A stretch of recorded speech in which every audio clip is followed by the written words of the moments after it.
हमें ज़ैपोरिज़िया का रुख करना होगा। मनीष झा हमारे सहयोगी वहां से हमारे साथ मौजूद हैं। मनीष, ये एक बहुत बड़ा डेवलपमेंट हो गया। आप इस वक्त ज़ैपोरिज़िया के अंदर मौजूद हैं। आपकी नजर है ट्रंप और पुतिन के बीच होने वाली वार्ता पर, लेकिन उससे पहले अमेरिका के इशारे पर इजराइल ने गाजा को दहला दिया है। और हमास के साथ कौन खड़ा नजर आता है? ईरान। ईरान है रूस का बड़ा सहयोगी। अब जो समीकरण है वो कैसे बदलते हुए नजर आ रहे हैं?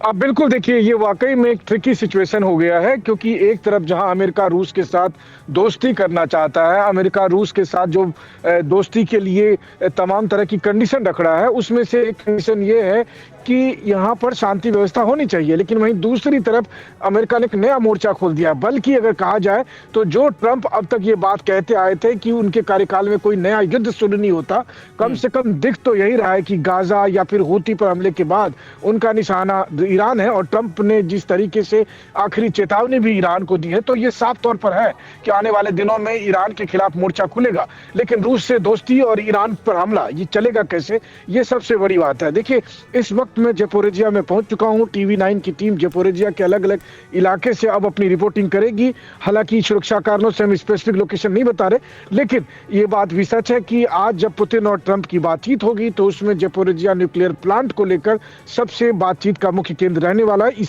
इस बात का इशारा ट्रंप कर चुके हैं। अब ऐसे हालात में देखें तो एक तरफ जहां परमाणु प्लांट की जो एक ज्वाला है वो धधक रही है, उसे शांत करना है ट्रंप और पुतिन को मिलकर। वहीं दूसरी तरफ गाजा से लेकर यमन तक लगातार अमेरिका के हमले हो रहे हैं। सवाल यह है कि अमेरिका इस पूरे घटनाक्रम को किस तरह से मैनेज करेगा। और अगर वो मैनेज करने की स्थिति में जाता है तो रूस के सामने भी दबाव होगा कि क्या रूस उस ईरान का साथ छोड़ देगा जिसने बीते 3 साल के दरमियान सबसे अधिक मदद की है, जिसने अपने ड्रोन दिए और जिसकी वजह से युद्ध का चेहरा बदल गया। आज मैं जिस एरिया में खड़ा हूं, ये यूक्रेनियन एरिया हुआ करता था, लेकिन आज इस पर रूस का कब्जा है और इसमें ईरान की बड़ी मदद है। ईरान की मदद की वजह से ही रूस को यह सफलता हासिल हुई है।